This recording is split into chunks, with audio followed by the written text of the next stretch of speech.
There's a kind of sadness that doesn't come from failure, loss, or heartbreak. It arrives quietly, when nothing is wrong, yet something inside you feels like it's breaking.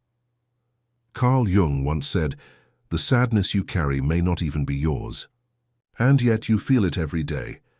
Not as pain, but as emptiness, not as a scream, but as silence. It lingers, even when you're smiling, even when your life looks fine.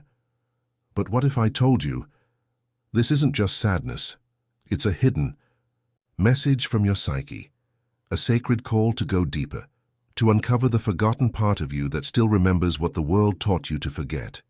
In today's video, we'll explore the invisible roots of your emotional heaviness and why no amount of success, distraction, or validation ever seems to make it go away. You'll discover a truth Jung believed was essential to real healing. That your sadness is not a mistake, it's a portal. And if you're ready to stop carrying pain that was never yours to hold, if you're ready to go beyond coping and finally meet the part of yourself that's been waiting to be seen, then stay with me until the end. Because what we uncover today might not just explain your sadness, it might transform it. And if this message already stirs something inside you, you'll find something waiting for you in the pinned comment. A guide I created for those ready to go deeper. It's not for everyone, but maybe exactly for you. Let's begin. There are moments in life when everything seems to be going well. The job is stable. The relationships look fine. There's no obvious reason to feel sad, and yet you wake up with a weight on your chest. You smile, but it feels mechanical. You laugh, but joy doesn't quite reach your bones. It's confusing, isn't it? Because how can you explain a sadness that doesn't have a name? How do you talk about an ache that doesn't belong to a specific memory, but feels as ancient as your bones? Carl Jung once suggested that the emotions we feel aren't always ours, that we carry within us the unprocessed pain of those who came before, their longings, their silences, their grief swallowed in shame. And when no one before us was allowed to cry, we become the ones who feel everything. So maybe what you're experiencing isn't just your sadness. Maybe it's the echo of generations, a psychological inheritance passed down through invisible threads. You were taught to be okay, to smile, to move forward, to never make others uncomfortable with your heaviness.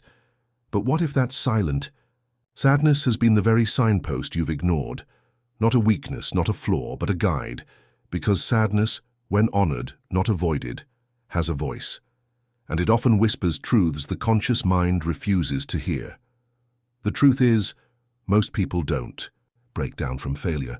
They unravel from pretending they're fine for too long. So today we're not here to escape sadness. We're here to meet it, to see what it's pointing to understand what your psyche has been trying to tell you all along. This is not about depression in clinical terms. It's about the soul's quiet revolt, the aching of a self that has been buried beneath "I'm fine." And if you've ever felt like your sadness didn't make sense, this may be the first time it finally does. The roots of a sadness that doesn't belong to you. Sometimes sadness arrives with no warning. It lingers without a reason. And despite your efforts to analyze it, rationalize it, or push it away, it stays. But what if this sadness doesn't begin with you? Carl Jung believed that much of our emotional pain is not born from our individual story, but from a deeper river that runs beneath it, the collective unconscious. A shared psychological field where memories, traumas, and unmet needs from generations before us are stored. So when you wake up with a heaviness that seems unrelated to your life, when tears well up and you have no words to explain them, it might be your psyche expressing something ancient. Inherited pain isn't visible on your skin. It doesn't leave bruises, but it leaves patterns in your thoughts, your relationships, your fears, your compulsions, that chronic feeling of not being good enough. It may not come from your experiences alone, but from a lineage of people who were never told they were enough. The tendency to sabotage joy the moment you feel it, might be a trauma echo from an ancestor who believed joy was unsafe. And the sadness you can't name? It could be the echo of a grandmother's silence, a father's emotional absence, a mother's unshed tears passed to you as a silent legacy. This is not about blaming the past. It's about understanding the invisible roots of your pain. Because When you carry emotions that were never given space to breathe, they find a home in you, not to punish you, but to finally be witnessed. Jung called this process the return of the repressed. What the generations before you couldn't hold, what they weren't allowed to feel, now lives in you, asking for presence. This is why you can have a stable job and still feel lost. Why you can be surrounded by people and still feel alone. Why your life can look fine and yet feel so profoundly not fine, because the soul doesn't speak the language of logic. It speaks in symbols, sensations, and emotional waves. And if your sadness has no apparent source, maybe it's not about something that happened, but about something that was never allowed to happen. Grief, expression, healing. You were born into an emotional landscape already shaped.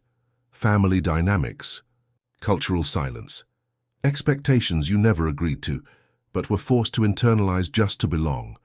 And somewhere along the way, you learned to perform instead of feel, to adapt instead of confront, to smile instead of cry. But the psyche remembers. It always remembers. That tightness in your chest could be unspoken generational grief, that ache in your back, maybe the emotional load of a lineage that never rested, that lump in your throat. Perhaps the words a great-grandmother never said, now pulsing through your nervous system, asking to be voiced. This is not a poetic metaphor. It's psychological. Reality. Neuroscience now confirms what Jung intuited. Trauma can be passed down through DNA. Our emotional inheritance is real, and so is the power to heal it. But healing doesn't begin with positivity. It begins with acknowledgement, with saying, I don't understand why I feel this way, but I trust there's a reason, and I'm willing to listen. You see, this sadness may not be yours, but the responsibility to face it is. Not because you caused it, but because you are the first to pause, to stop pretending, to stop numbing, to stop saying it's fine when it clearly isn't. This sadness is a map, a sacred invitation, a whisper from the unconscious that says, there's more to your story than what you've been told. And the journey of individuation, Jung's word for becoming your truest self, begins not in becoming someone new, but in reclaiming the parts of you that were never allowed to exist, including the sad ones, especially the sad ones, because what you don't feel, you carry, and what you carry without awareness ends up owning you. So if you felt like you're grieving something you can't name, know this: you are not broken, you are remembering, you are returning. You are the one who was chosen to end the silence. The sadness that persists isn't here to drown you, it's here to wake you, to crack open the persona you built for survival, and lead you toward the soul that longs to live in truth. And that truth isn't always happy, but it's always real, and in a world full of masks, your sadness might just be the most honest part of you. How hidden sadness shapes your relationships and self-image. You wake up, you do everything you're supposed to do, you check all the boxes, but something still feels off. There's no obvious reason for it, but the hollowness grows. This is not laziness. It's not a lack of gratitude. It's what Jung called incongruence, the emotional dissonance between the life you show and the life you actually feel. When you carry unacknowledged sadness, it doesn't just stay in your emotions. It starts to bleed into every part of your life. It warps your perception. It bends your self-worth. And it rewrites your relationships in ways you don't even see, until everything begins to crack. You find yourself in friendships that drain you, in relationships that feel one-sided, in jobs that look fulfilling on the outside, but quietly erode your soul. Why? Because the version of you that chose them was wearing a mask. When the core of your emotional world is sadness that's been swallowed, you unconsciously start seeking situations that match it. Not because you enjoy pain, but because it feels familiar. This is one of the deepest insights Jung revealed. The psyche will always choose familiarity over freedom, until you become conscious enough to break the pattern. So if you grew up having to silence your needs, you'll attract people who reinforce that silence. If you were praised for being agreeable, you'll struggle to set boundaries without guilt. If sadness was never allowed in your home, you'll pretend everything's fine even when you're drowning. It's not your fault, but it is your responsibility now to rewrite the script, because this sadness, if left unchecked, becomes the lens through which you see the world.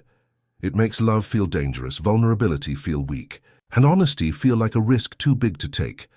But the most dangerous thing about silent sadness is this: it becomes identity. You start to confuse who you truly are with how you feel. You say, "I'm just like this." But what you really mean is, "This is how I've had to be to survive."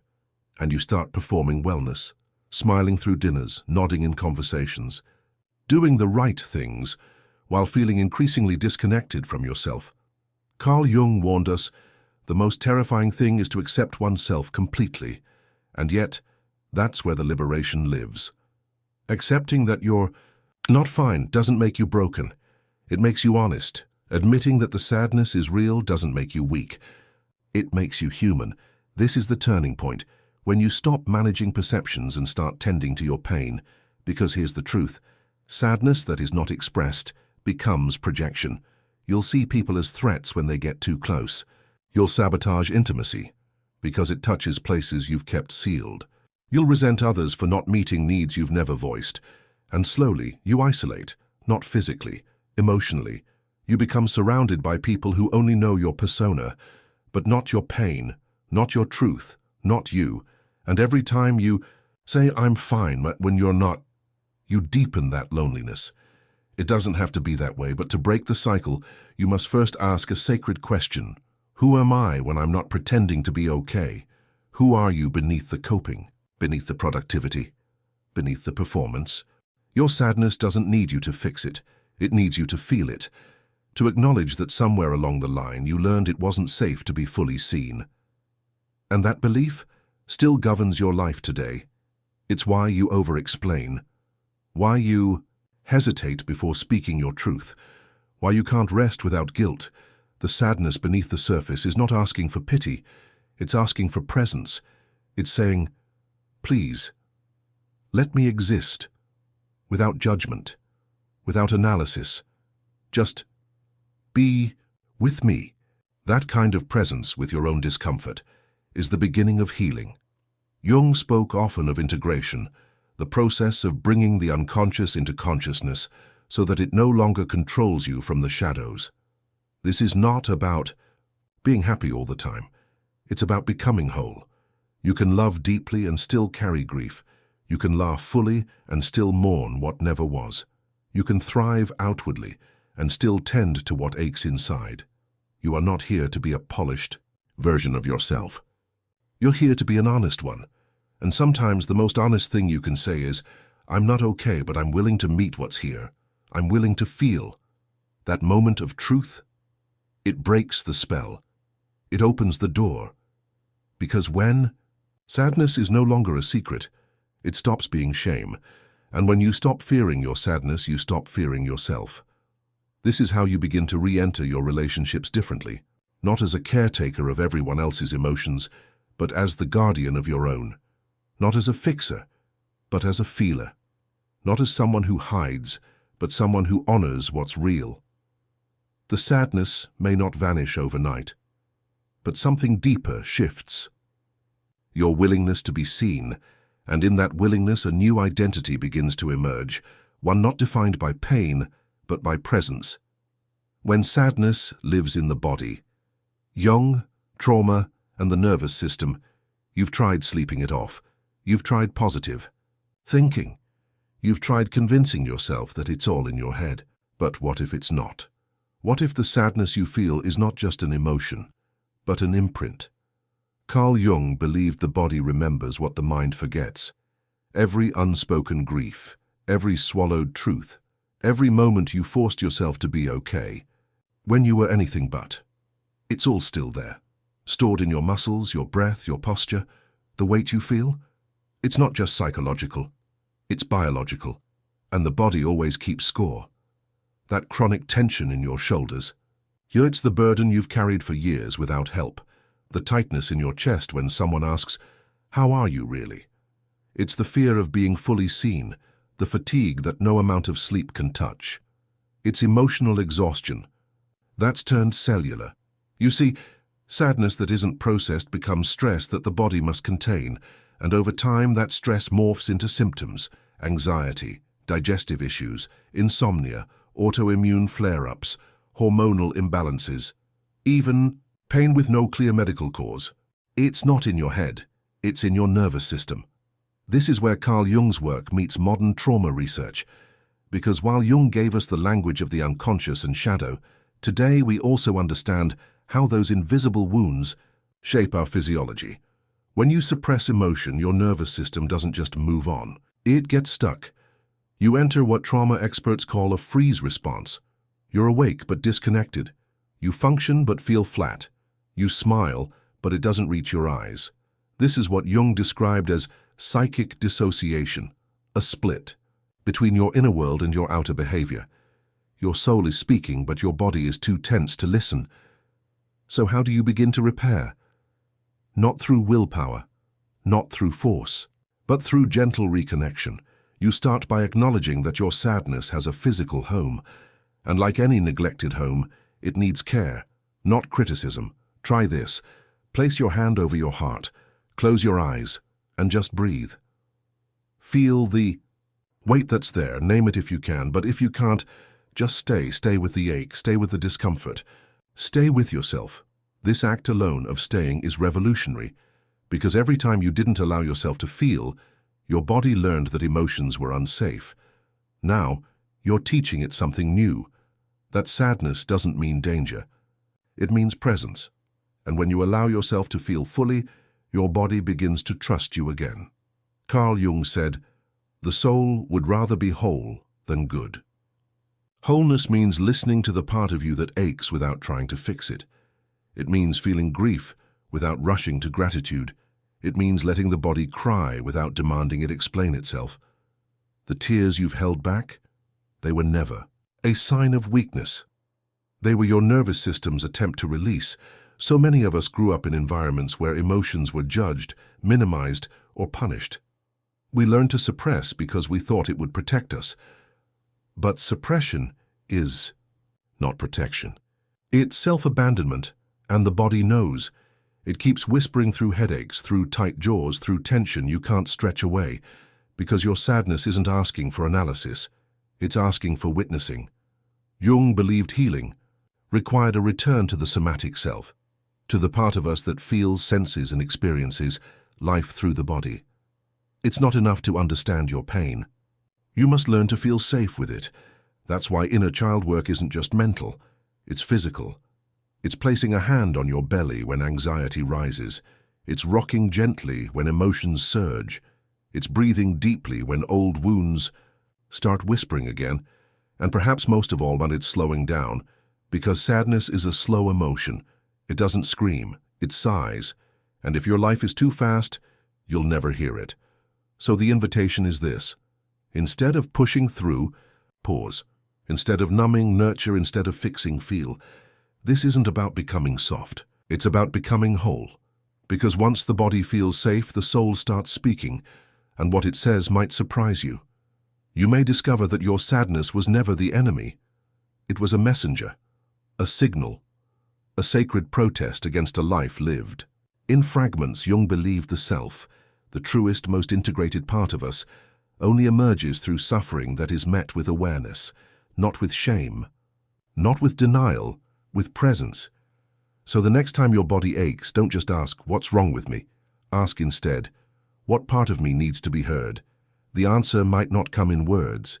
It might come in a deep exhale, a spontaneous tear, a memory that surfaces from nowhere. That's healing, not linear, not logical, but real. When you begin to trust your body again, when you treat it as an ally, not a battlefield, your sadness transforms. It stops being stored pain and becomes a doorway into the self. The sacred role of sadness, individuation, shadow integration, and the rebirth of the soul. There's a reason sadness comes in silence, not to be ignored, but to invite you inward. Carl Jung saw sadness not as a weakness, but as a signal, a sacred whisper from the unconscious that your soul is ready to evolve. We live in a culture that fears sadness. We call it negative. We rush to escape it. We medicate it, distract it, cover it with a smile. But Jung taught us something radical. Sadness is not the end. It's the threshold. When your soul is ready for transformation, it doesn't send fireworks. It sends discomfort, disconnection, emptiness, that subtle grief that lingers in your chest even on your good days. Why? Because the path to your true self isn't paved with ease. It begins with undoing, with shedding layers of who you're not so you can remember who you are. Jung called this process individuation, the integration of all your parts, even the ones you've spent your life hiding. Sadness is the invitation to start that integration. It's not an interruption to your life's path, it is the path. The shadow, the hidden, rejected parts of you, lives underneath that sadness. And that shadow doesn't want to hurt you. It wants to be seen, because what's left in the dark gains power over you, but what's brought to light can finally be transformed. Think of sadness as a doorway into the underworld, not the mythical place of punishment, but the psychological realm where truth lives, the part of you that's tired of pretending, the part that longs to feel, the part that whispers, "I can't keep living like this." This is the soul's rebellion. It's not depression, it's a summoning. You're not meant to bypass your emotions. You're meant to move through them, because it's in the descent, in the meeting of grief, rage, longing, that something new begins to awaken. Jung likened this to psychological alchemy, where sadness is the nigredo, the dark, dense, chaotic stage where the ego dissolves and the gold of the soul begins to emerge. It's messy, it's not glamorous, but it's real, and it's sacred. The sadness you feel might not just be yours, it might be inherited, a sadness passed down through generations, a silence you were born into, a grief you absorbed before you even had words. That's why it feels so heavy, so persistent, because it's ancestral. Jung believed in the collective, unconscious, a shared reservoir of emotional memory carried by all of humanity. And in that space, your sadness connects you not just to your own story, but to the forgotten stories of those who came before you. Their trauma, their dreams, their unspoken truths. You are not broken. You are the one strong enough to feel what others couldn't. Sadness, then, is not a curse. It's a sacred task, a soul mission. You are not here to numb it. You're here to alchemize it, and that begins by seeing it clearly, not as something to fix, but as something to understand. When you allow your sadness to speak, you begin to hear your real voice again. Not the one shaped by approval, expectation, or fear, but the one that lives in your bones, your soul voice. It speaks in poetry, in dreams, in quiet knowing. It doesn't yell, it remembers. And when you listen, truly listen, the numbness begins to lift. Your body starts feeling again. Your eyes see color again. Your life begins to move, not from pressure, but from alignment. This is what Jung meant when he spoke of becoming oneself. Not building a perfect identity, but reclaiming the self you buried long ago. Sadness leads you there. It leads you through the underworld of who you thought you had to be, into the open field of who you really are. But make no mistake, this path takes courage, because before you find your truth, you must sit in the unraveling. You must let go of the roles you've played, the identities that once protected you, and the beliefs that were never truly yours. This isn't a path of self-improvement, it's a path of soul remembrance. And it's not linear. You will cycle through the same emotions, the same wounds again and again, but each time you'll meet them with more compassion, less shame, more clarity, less panic. That's healing. Jung once said, "Loneliness does not come from having no people around, but from being unable to communicate the things that seem important to oneself." Sadness is that uncommunicated truth. The part of you that never got to say, "I'm not okay. I need something more. I miss myself." When you finally allow that voice to speak, something shifts, not suddenly, but deeply. You stop seeking answers from the outside. You start trusting the guidance that's always been within. That's the self, the true you awakening. And from that place, your sadness becomes something else entirely, a teacher, a compass, a portal, no longer a weight, but a path, the most honest path you've ever walked. The truth behind the sadness, Your soul's return, there comes a moment in the silence of your sadness when something unexpected happens. Not a breakdown, but a breakthrough. Not the dramatic kind, the quiet kind, the kind where, for the first time, you no longer feel the need to explain your pain to anyone. You simply feel it, and in that moment you realize you've finally come home to yourself. Carl Jung once said that the privilege of a lifetime is to become who you truly are. But becoming yourself means letting go of who you were trained to be. It means sitting with your sadness, not to fix it, but to listen. Because the sadness that stayed with you when everything else fell apart. It was never your enemy. It was your soul calling you back to the girl who was once silenced, back to the boy who wasn't allowed to cry, back to the version of you that knew how to feel deeply, before the world told you it was too much, and now that you've stopped running, the path ahead looks different. You're no longer chasing perfection. You're no longer afraid of the quiet. You're walking with your shadow, and for the first time you're not afraid of what it reveals. Sadness didn't break you. It shaped you, it refined you, it prepared you, and now you're not the same. You're softer, but stronger, quieter, but more certain, wounded, but wise. That's the paradox of healing. You don't return to who you were. You become someone new, built not despite the sadness, but because of it. So if this message met you in a place you couldn't name, trust that it wasn't random. You're not here by accident. You were guided. And now, the next step is yours to take. If you're ready to continue this journey of self-reconnection, of deep psychology and emotional truth, I created something for you. A soul guide. Not a quick fix, but a companion to help you name the things silence never could. It's waiting for you in the pinned comment. And maybe, just maybe, it's the resource you didn't know you needed until now. And if you want to keep walking this path with us, subscribe to the channel. This is more than content. It's a space for transformation, a place where what you feel is finally allowed to matter, because healing isn't a trend, it's a remembering, and you're already in. To welcome home, you're exactly where you need to be.